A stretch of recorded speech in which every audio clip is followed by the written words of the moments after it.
Perkenalkan, kami dari kelompok 4, analisis strukturalisme karya sastra Laut Bercerita.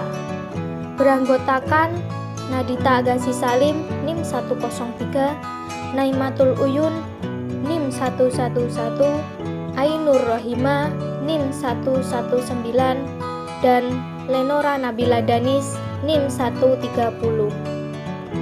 Perkenalkan, nama saya Nadita Agassi Salim, NIM 103, akan menjelaskan fakta kemanusiaan dan strukturasi novel yang berjudul Laut Bercerita. Yang pertama yaitu fakta kemanusiaan.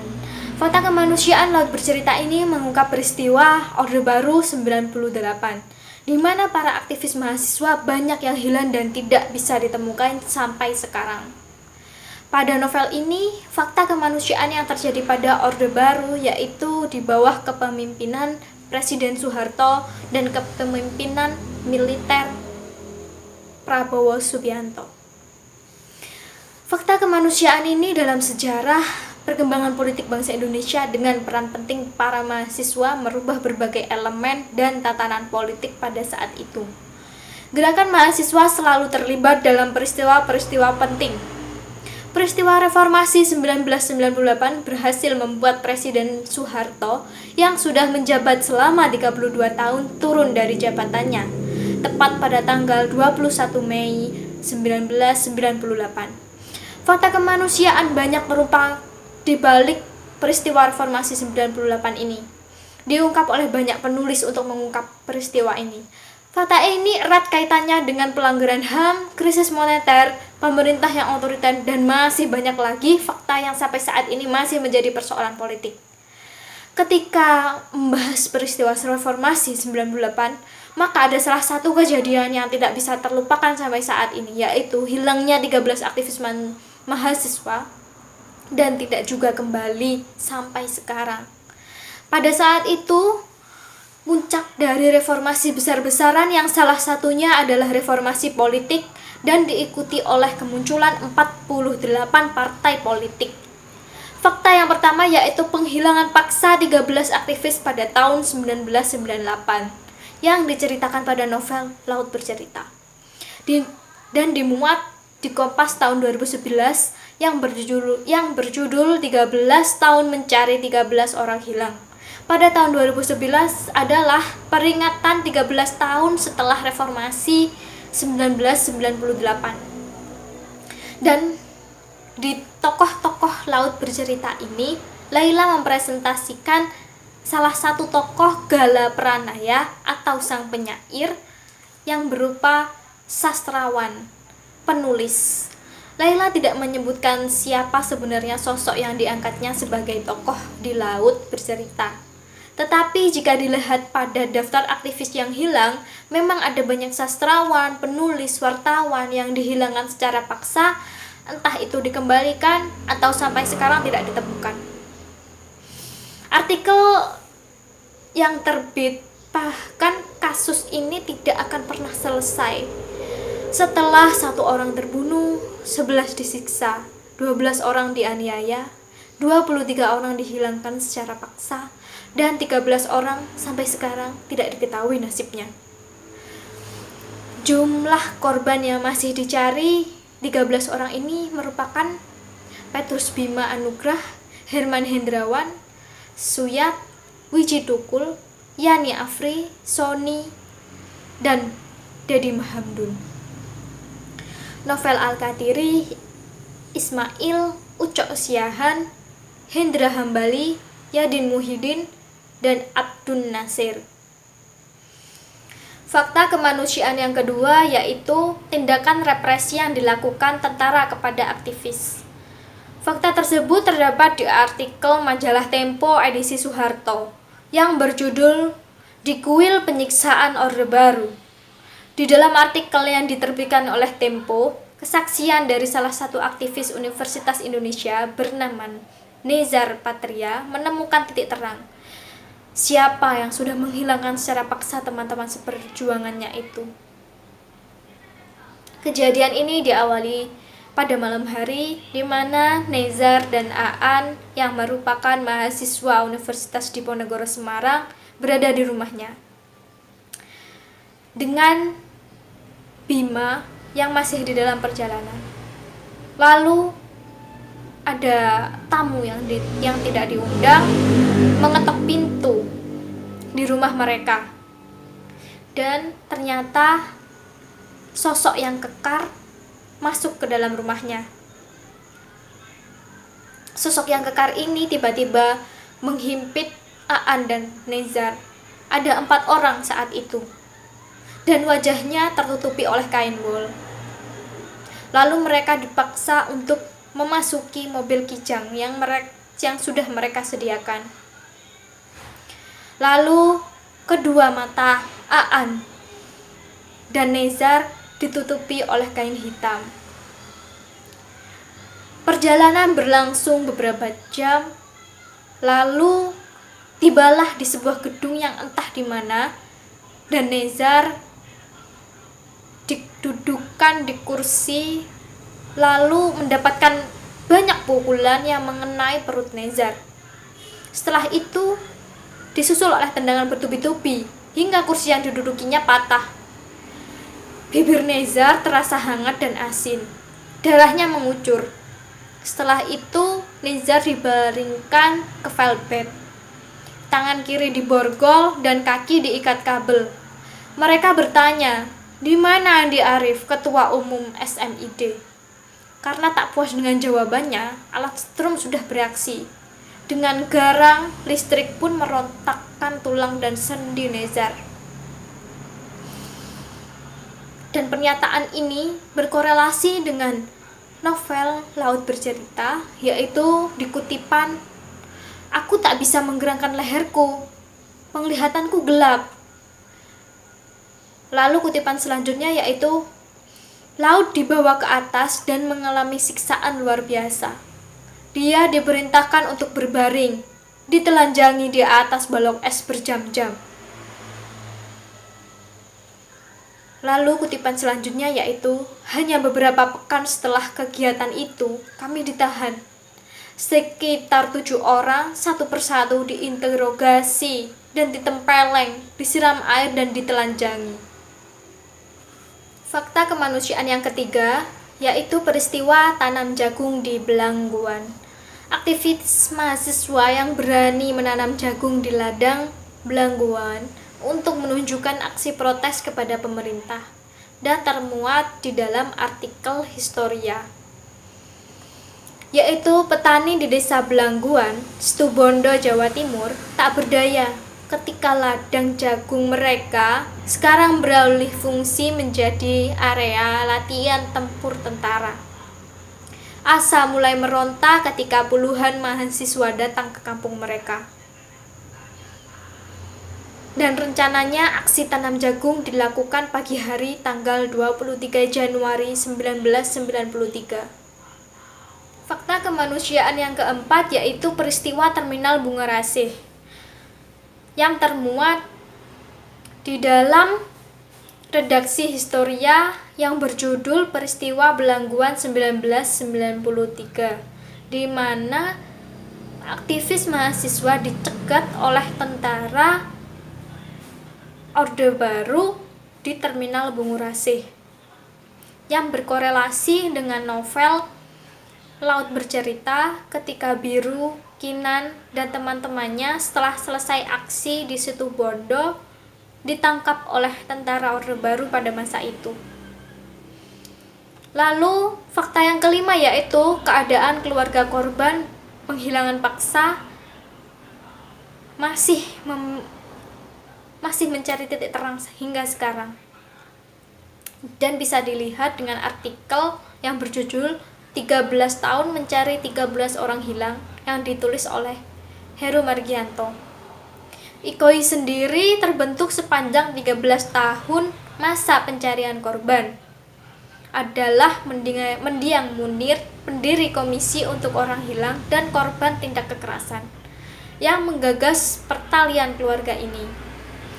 Tahun 1998, saat sejumlah aktivis diketahui hilang, Munir bersama sejumlah aktivis Yayasan Lembaga Bantuan Hukum Indonesia YLBHI mengupayakan proses hukum untuk membebaskan 9 aktivis, di antaranya Mugianto, Dasmond Junaldi Mahesa, Haryanto Teslam, dan Plus Lustri Lanang, Faisal Reza, Raharjo Waluyo Jati, Neza Patria, Aan Rusdianto, dan Andi Arief. Sementara aktivis lainnya masih dalam pencarian keluarga bersama Kontras, yang masih saat ini belum menemu titik terangnya. Kembali lagi kepada fakta kemanusiaan yang keenam adalah pembuangan mayat ke dasar laut. Fakta tersebut terdapat di buku dengan judul Wiji Tukul, Teka-teki Orang Hilang, dalam seri buku Saku Tempo, Prahara Orde Baru. Fakta kemanusiaan yang ketujuh yaitu penggusuran Waduk Kedung Ombo. Fakta tersebut terdapat di artikel berjudul Kejamnya Penggusuran Warga Kedung Ombo dengan Dalih Pembangunan yang ditulis oleh Patrick Matanasi pada tahun 2017. Saya akan menjelaskan mengenai relasi tokoh dengan tokoh lainnya. Yang pertama yaitu Biru Laut dan teman aktivis. Biru Laut merupakan tokoh utama dari novel Laut Bercerita. Biru digambarkan sosok aktivis mahasiswa yang berasal dari Universitas Gadjah Mada. Biru di sini tergabung dalam organisasi Winatra yang kerap melakukan aksi yang bertentangan dengan pemerintah. Dalam aksi ini, Biru juga didampingi oleh rekan aktivis lainnya dalam pergerakan. Salah satu teman aktivisnya yaitu Kasih Kinanti atau biasa dipanggil Kinan. Hubungan Biru dan Kinan terdapat pada kutipan berikut ini. Aku mengenal Kasih Kinanti setahun lalu di kios Mas Yunus. Dan seingatku Kinan tengah membuat fotokopi buku-buku karya Ernesto Laclau dan Roland Milbrand yang akan menjadi bahan diskusi. Sebetulnya aku pernah bertemu dengan Kinan sekilas di beberapa acara pers mahasiswa di kampus. Tapi aku hanya mengenalnya sebagai Kasih Kinanti. Dan ternyata dia juga sudah mengetahui namaku dari beberapa tulisanku di koran mahasiswa Aulagung. Lalu, hubungan Biru Laut dan tentara. Pada novel Laut Bercerita, tokoh tentara yang merupakan tokoh sampingan yang sering terlibat dalam organisasi Winatra karena aksi mereka yang dilakukan para aktivis yang menentang pemerintah, maka tentara merupakan wakil dari pemerintah yang berurusan dengan mereka, seperti pada kutipan di bawah ini. Sebagai seorang mahasiswa hijau, apa yang bisa kita lakukan untuk mengguncang sebuah rezim yang begitu kokoh berdiri selama puluhan tahun? Dengan fondasi militer yang sangat kuat dan ditopang dukungan kelas menengah dan kelas atas yang nyaman dengan berbagai lisensi dan keistimewaan yang dikucurkan oleh Orde Baru. Dalam pernyataan ini, hubungan tentara dan Biru Laut sangatlah erat karena sering menentang pemerintahan. Dan tentara ini merupakan rezim yang diangkat militer yang memiliki banyak sifat yang tidak relevan dengan kehidupan militer lainnya, di mana kekerasan oleh mereka yang melakukan kepada mahasiswa yang tidak bersalah. Seperti peristiwa di Terminal Bungurasih, karena tentara menyekap Biru dan teman-teman lainnya yang tertangkap dengan setruman pukulan-pukulan yang membuat Biru dan teman-temannya sakit. Assalamualaikum warahmatullahi wabarakatuh. Perkenalkan, nama saya Naimatul Uyun, NIM 180 210 402 111. Di sini saya akan menjelaskan subjek kolektif dan metode dialektika dalam novel Laut Bercerita karya Laila S. Budori. Yang pertama yaitu subjek kolektif. Apa itu subjek kolektif? Subjek kolektif yaitu subjek fakta sosial atau historis. Goldman dalam Farouk tahun 1999 halaman 14 menyebutkan bahwa subjek kolektif tersebut sebagai kelas sosial dalam pengertian Marxis. Kelompok itulah yang dalam sejarah telah menciptakan satu pandangan yang lengkap dan menyeluruh mengenai kehidupan dan yang telah mempengaruhi perkembangan sejarah umat manusia. Hal ini dapat dikaitkan dengan status kelas dalam masyarakat. Dalam novel Laut Bercerita, subjek kolektif yang ditemukan yaitu terdapat kelas sosial pada masyarakat, yaitu adanya kesenjangan antara penguasa dan pemerintahan pada masa Orde Baru. Hal ini terlihat adanya penindasan pada rakyat-rakyat kecil yang diperlakukan oleh pemerintah secara semena-mena. Hal ini dapat diceritakan pada novel dalam kutipan saat salah satu tokoh, Kinan, menceritakan perjuangannya untuk membantu masyarakat kecil yang tertindas oleh pemerintah. Saat itu, Kinan bersama teman-teman aktivis Winatra membantu para warga Kedung Ombo yang tidak memperoleh haknya secara benar. Kinan yang saat itu masih menjadi mahasiswa hijau mendampingi warga Kedung Ombo demonstrasi menuntut pemerintah menepati janji. Warga Kedung Ombo yang dijanjikan mendapati ganti rugi sebesar Rp3.000 tidak dibayarkan semestinya.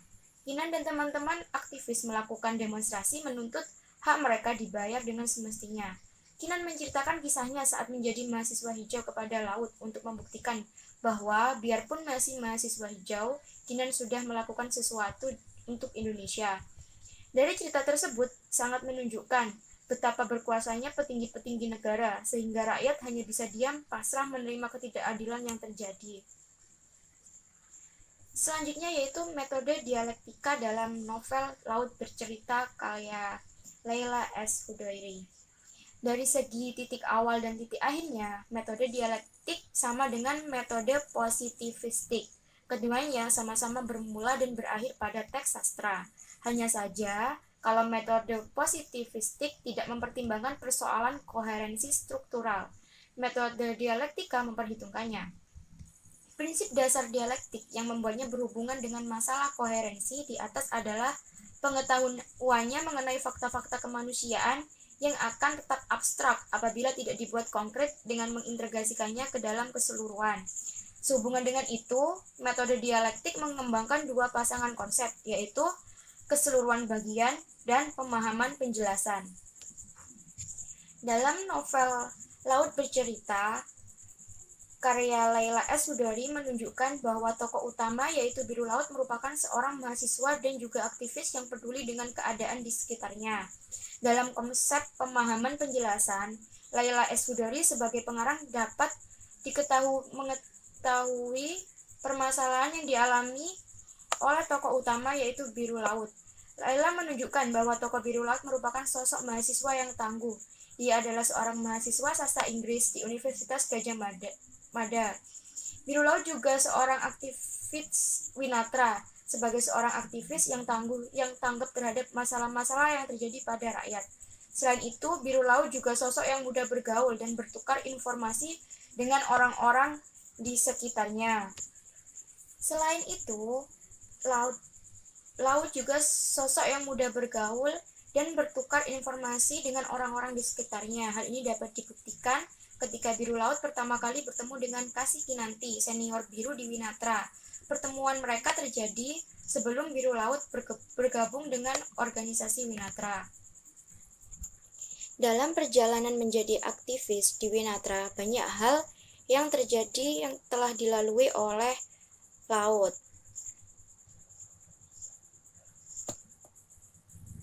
Salah satunya yaitu Laut mendapatkan bentuk represi dari para tentara pada tahun 1993 di Terminal Bungurasih ketika hendak pulang ke Jogja setelah aksi tanam jagung di Belangguan.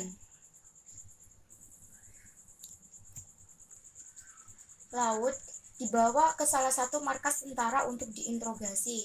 Selama interogasi berlangsung, para tentara melakukan tindakan represi seperti menyetrum, menonjok, dan menendang. Tentara dalam novel ini digambarkan sebagai sosok yang kejam yang melakukan tindakan kekerasan kepada para aktivis. Rezim Orde Baru merupakan rezim yang berpondasi militer. Karena itu, tentara digambarkan sebagai tokoh yang pro pemerintah. Saya Lenora Nabila Danis, NIM 130. Di sini saya akan menjelaskan tentang pandangan dunia Leila S. Chudori dalam novel Laul Bercerita mengenai realitas sosial. Pandangan dunia menurut Gottman adalah kompleks menyeluruh dari gagasan-gagasan, aspirasi-aspirasi, dan perasaan-perasaan yang menggabungkan secara bersama-sama anggota-anggota suatu kelompok sosial tertentu dan yang mempertentangkannya dengan kelompok-kelompok sosial yang lain. Pandangan dunia tidak muncul begitu saja, akan tetapi pandangan dunia itu muncul karena adanya latar sosial dan budaya pengarang. Pada akhir novel Laul Bercerita karya Leila mengungkapkan bahwa dia adalah seorang pengarang yang pernah menjadi wartawan di majalah Tempo kurang lebih selama 20 tahun. Nah, karena pekerjaannya sebagai wartawan Tempo tersebut turut mempengaruhi karya-karya yang diciptakan Leila.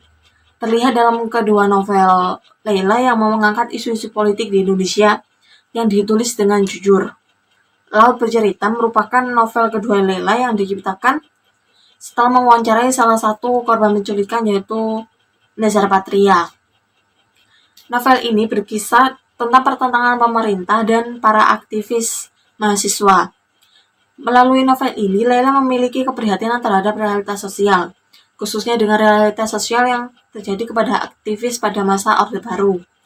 Dalam novel ini, Leila berpandangan bahwa rezim Orde Baru merupakan rezim yang sewenang-wenang dengan pemimpin yang diktator. Pemerintah Orde Baru juga telah bertindak tidak adil dengan menguasai berbagai bidang politik, ekonomi, dan hukum untuk melanggengkan kekuasaan rezim tersebut. Selain itu, masalah kemiskinan dalam novel Laul Bercerita ditujukan untuk pemerintah era Orde Baru yang tidak mampu menangani masalah kemiskinan yang dialami rakyatnya. Hal tersebut tercermin pada kisah Mamian yang merupakan rakyat miskin yang terlilit hutang kepada Lintah Darat dan memutuskan bunuh diri karena tidak mampu untuk membayar semua hutang-hutangnya. Selain itu, dalam novel Laul Bercerita juga menceritakan masalah kejahatan yang ditujukan kepada pemerintah Orde Baru yang kejam dengan menculik dan menyiksa para aktivis yang mereka anggap mengancam keberlangsungan rezim Orde Baru. Leila menuangkan pemikirannya tentang realitas sosial yang terjadi pada masa pemerintahan Orde Baru yang tergambar dalam tokoh Kinan. Seperti kutipan berikut ini, Kinan menggenggam tanganku dengan kedua tangannya. Kita tak ingin selama-lamanya berada di bawah pemerintahan satu orang selama 10-an tahun laut. Hanya di negara diktatorial, satu orang bisa memerintah begitu lama. Seluruh Indonesia dianggap milik keluarga dan kroninya. Mungkin kita adalah nyamuk pengganggu bagi mereka, kerikil dalam sepatu mereka. Tapi aku tahu satu hal, kita harus menguncang mereka. Kita harus menguncang masyarakat yang pasif, malas, dan putus asa, agar mereka mau ikut memperbaiki negeri yang sungguh korup dan berantakan ini, yang sangat tidak menghargai kemanusiaan ini laut. Dalam kutipan tersebut, merupakan pemikiran dari tokoh Kasih Kinanti yang merupakan salah satu anggota Winatra. Dalam kutipan tersebut, Kinan mengungkapkan bahwa masyarakat tak bisa diam saja ketika sebuah rezim berkuasa terlalu lama dan berbuat sewenang-wenang terhadap rakyat. Kinan berpendapat bahwa rezim Orde Baru dipimpin oleh diktator. Leila sebagai subjek kolektif menentang kepemimpinan Soeharto yang digambarkan Leila sebagai pemimpin yang kapitalis dan diktator. Leila S. Chudori mengatakan bagian akhir bukunya, rezim Orde Baru merupakan rezim yang nyaris tanpa demokrasi. Leila berpandangan bahwa penghilangan paksa merupakan kejahatan berat yang melanggar hak asasi manusia. Leila juga menyatakan bahwa penghilangan orang adalah kejahatan yang paling berat dan unik yang membiarkan luka dan penderitaan yang menganga melalui ketidaktahuan yang dipertahankan. Oleh karenanya, para pemikir hak asasi manusia menyebut kejahatan penghilangan paksa. Sebagai contoh, continuous crime, kejahatan yang terlestarikan selama negara belum memberikan status kepastian mati atau hidup, di mana mengapa selama itu pula kejahatan itu masih berlaku sebagai kejahatan.